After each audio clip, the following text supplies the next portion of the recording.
Selamat pagi Sobat Bisnis Talkshop. We got you bro. Hari ini kita akan membahas buku yang berjudul Bagaimana Mencari Kawan dan Mempengaruhi Orang Lain. Tepatnya di bagian 3 bab 2 yang berjudul Cara Pasti untuk Menambah Musuh dan Bagaimana Menghindarinya. Oke, sebelumnya kita perkenalan dulu. Saya Niko selaku moderator. Saya Rere. Saya Amel. Oke, langsung saja untuk yang pertama. Mungkin teman-teman bisa jelasin bab itu tentang apa dan ambil beberapa poin pentingnya. Boleh siapa aja? Ya, kalau dari aku bacanya, ini kan dari judulnya udah kelihatan cara pasti untuk menambah musuh dan bagaimana menghindarinya. Jadi sebenarnya kita tuh kalau dalam berkegiatan terus sehari-hari itu pasti secara nggak langsung bikin musuh di jalan. Misal kayak jalan terus tiba-tiba nyalip bikin musuh kan tuh secara nggak sadar. Nah kalau di buku ini dicontohkan dalam dunia kerja tuh pasti kita secara nggak langsung juga bikin orang sakit hati, bikin orang merasa nggak enak sama kita karena omongannya atau perintah yang kita berikan. Dan di sini juga dikasih tahu gimana kita menghindarinya biar orang itu ya nggak musuhan sama kita, biar kita tetap bisa berpartner, bisa bekerjasama dalam kerjaan kayak gitu. Mungkin ada tambahan? Ya, kalau dari Amel sih contohnya kalau di dunia kerja ini Mas, kayak misal kita kan sebagai karyawan tuh kadang butuh diskusi. Nah, ketika diskusi itu ada seseorang mungkin yang mau mengkritik kita atau kasih saran, nah kita nggak mau menerima saran dari karyawan lain gitu. Jadi intinya kita nggak mau menerima saran dari orang lain. Dari bab ini Amel menangkap sebuah cerita. Jadi dia seorang supervisor, salah satu kelasnya tuh mengenai satu masalah sensitif Mas, sebelum dan sesudah mengikuti pelatihan. Jadi dia punya sistem insentif dan standar untuk suatu proyek.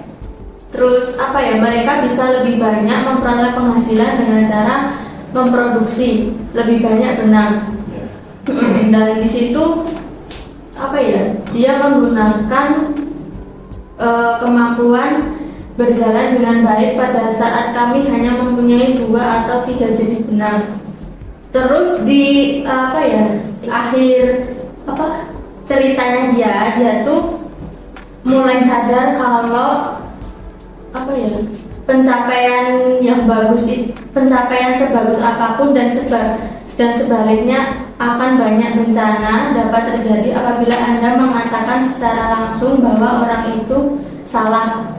Anda hanya akan berhasil melucuti martabat orang tersebut dan menjadikan diri Anda sendiri sebagai orang tidak disambut dalam diskusi manapun. Jadi intinya yang bisa Amel ambil dari cerita supervisor tadi, ketika kita menerima masukan dari orang lain itu harus diterima. Jangan nggak mau gitu loh Mas. Nah, jangan nggak mau menerima. Disaring dulu. Disaring dulu. Nah, dari buku ini aku baca itu ada orang yang punya pabrik kayu gitulah. Dia tuh biasanya pakai kayu jenis A. Terus ada suatu hari datang kayak dari pabrikan ya tempat dia biasanya besar kayu itu, datangnya kok beda. Terus karyawannya kayak marah-marah gitu ke dia, kayak Pak ini gimana kok beda-beda, kayunya nggak sama, katanya jelek. Jadi usahanya dia tuh agak menurun gitu kan. Terus si orang ini kan jadi tanya ke yang ngirim itu, ditanya Pak ini kenapa ya? Jadi dia memang tahu itu salah tapi nggak langsung cari Pak kamu salah kayak gini-gini, tapi nggak langsung nyalahin. Nggak langsung nyalahin, tapi cari tahu dulu kok kayunya pilih yang ini. Nah ternyata dia itu beda orang sama yang biasanya. Emang dari mungkin pengirimannya sama tapi beda orang. Jadi yang satu ini emang dia lebih pintar di kayu B. Nah yang sebelumnya yang biasa dipakai itu yang pintar di kayu A kan beda. Jadi untuk si bapak ini yang punya perusahaan itu jadi emang dia ahlinya di sini, emang dari awal salah dan salahku juga, jadi dia nggak menyalahkan. Terus dia udah nggak apa-apa, ini saya ambil tapi nggak bisa saya bayar sepenuhnya karena memang udah salah kan. Terus si yang pengirim ini, oh iya nggak apa-apa, jadi malah dia merasa nggak enak sendiri karena udah salah dan malah nggak disalahin kan gitu. Kalau aku nangkapnya ya kalau ada orang yang salah jangan langsung disalahin, apalagi di tempat umum kan.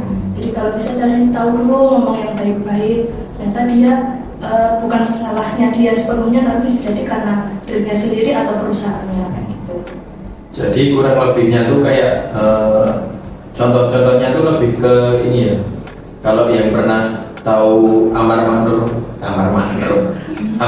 nahi munkar, jadi kita tuh berlomba-lomba melakukan yang terbaik itu loh, biar orang lain tuh nggak merasa tersinggung. Iya. Terus selanjutnya masing-masing dari teman-teman mungkin bisa ceritain apa pengalaman teman-teman di kenyataan yang relate sama buku ini. Satu contoh aja mungkin.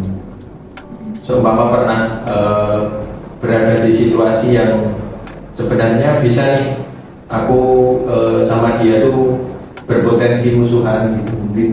Kita tuh lagi berdiskusi kan Mas. Terus dia juga ada masukan ke Amel. Terus Amel juga ada masukan ke dia. Cuman ketika Amel kasih masukan ke dia tuh seakan-akan lebih apa ya, nggak mau menerima masukan. Nah ketika di dalam pekerjaan dia tuh kayak lebih ke aku lebih pintar kok daripada kamu gitu loh Mas. Jadi nggak mau menerima masukan dari Amel, padahal yang dikerjakan dia tuh belum sepenuhnya benar gitu loh Mas. Gitu. Jadi maunya ya apa caranya dia gitu Mas, mau Egonya tinggi.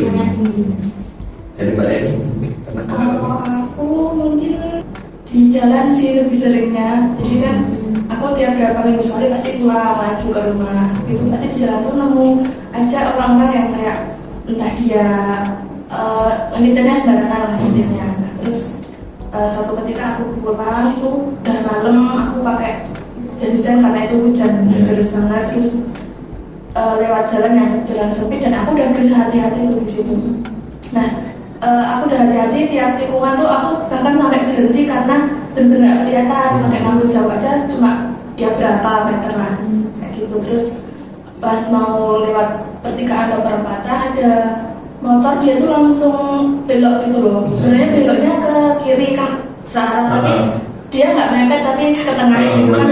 Aku kaget toh.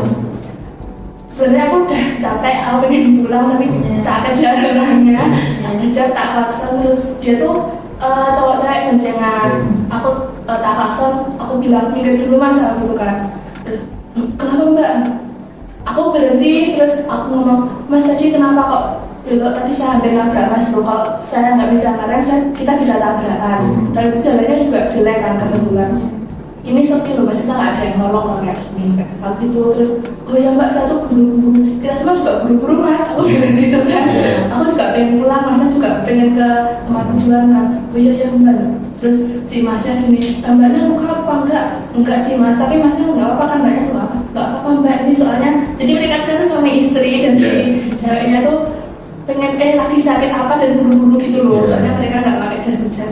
Soalnya ini istri saya sakit kayak gini-gini. Oh ya udah Mas, nggak apa-apa, bilang hujan aja tapi hati-hati lah. Soalnya Mas untung ketemu saya lagi nggak pengen marah-marah, kalau ketemu yang lain mungkin udah beda cerita. Oh iya Mbak, makasih ya. Malah si Masnya nawarin apa mau tak barengin Mbak sampai mana biar ada temennya gitu. Udah nggak usah apa-apa gitu. Gitu sih. Jadi lebih ke menahan ego ya, juga marah-marah. Ya paling nggak aku klaksonin aja sih. Kalau contoh dari aku sih lebih ke teman-teman kan tahu ya, aku orangnya agak suka ngejek gitu. Jadi sebelum ngejek itu sebenarnya bukan karena aku benci atau gimana. Biasanya tuh aku screening dulu, kalau ngejek kan konteksnya bercanda ya. Aku screening dulu orang ini tuh kalau diejek langsung marah apa enggak gitu. Aku lihat dulu backgroundnya, dia tuh udah kenal sama aku apa belum gitu. Kalau seumpama belum kenal langsung tak ejek kan itu kan potensi nyari musuh banget ya. Jadi kalau emang udah teman, udah enak ngobrol ya tak aja nggak apa-apa gitu. Jadi aku lebih ke lihat backgroundnya dulu gitu. Jadi bisa apa ya, sebagai pertanda juga kalau ngejek itu bukan berarti benci atau apa ya, sekedar bercanda antara teman aja gitu. Contoh dari aku kayak kesimpulan apa sih dari buku ini, mungkin teman-teman bisa kasih kesimpulan satu. Jangan egois mas. Oh iya. Ya, jangan egois, terus apa ya? Ya jangan egois mas. Jangan loden ya. Enggak. Jangan egois aja. Mbak Reni. Kalau aku ini sih jangan cari cuma satu sisi gitu, Iya, betul. lihat latar belakangnya, lihat posisi orang itu juga seperti apa, biar Iya. kalau ada misal suatu kesalahan kita nggak langsung nyalahin ke. Kalau kesimpulan dari saya sih mungkin hampir sama kayak Mbak Reni ya. Sebelum bertindak tuh lihat dulu background orang yang berinteraksi sama kita, intinya kayak gitu sih. Biar nggak miskomunikasi terus terjadi kayak ketegangan. Habis baca buku ini apa sih yang mau teman-teman lakuin? Yang dikatakan Mbak Dani tadi, intinya kalau misal mau negur orang itu dilihat dulu kesalahannya, terus ketika kita salah juga ya mau menerima masukan dari yang lain. Kalau aku ya ini sih masih berusaha menurunin ego juga, soalnya sadar aku egoku juga tinggi, terus ya berusaha biar gimana bisa memandang orang tuh nggak cuma dari segi pandang aja, tapi orang lain juga. Jadi intinya permusuhan itu nggak baik ya teman-teman. Kalau bisa dihindari. Tapi ngomongin yang nggak baik, ada hal-hal baik. Contohnya beli produk dari Konsol. Contohnya apa aja produk Konsol yang kita jual? Produk Konsol banyak banget nih mas, mulai dari mesin printer kasir, terus habis itu printer label untuk cetak resi, scanner juga ada, terus printer ID card buat cetak kartu juga ada. Kita jual semuanya, terus kayak kertas label kita juga jual. Suplex ya. Diskonnya banyak nggak? Diskonnya banyak banget, mungkin bisa dikepoin. Mungkin kalian ya yang di luar kota mungkin bisa cek di marketplace ya, ada di kota-kota tertentu ada itu ya, di Indonesia pastinya ada. Oke, mungkin itu saja dari saya, kurang lebihnya mohon maaf, dan selamat melakukan aktivitas kalian. Wassalamualaikum warahmatullahi wabarakatuh.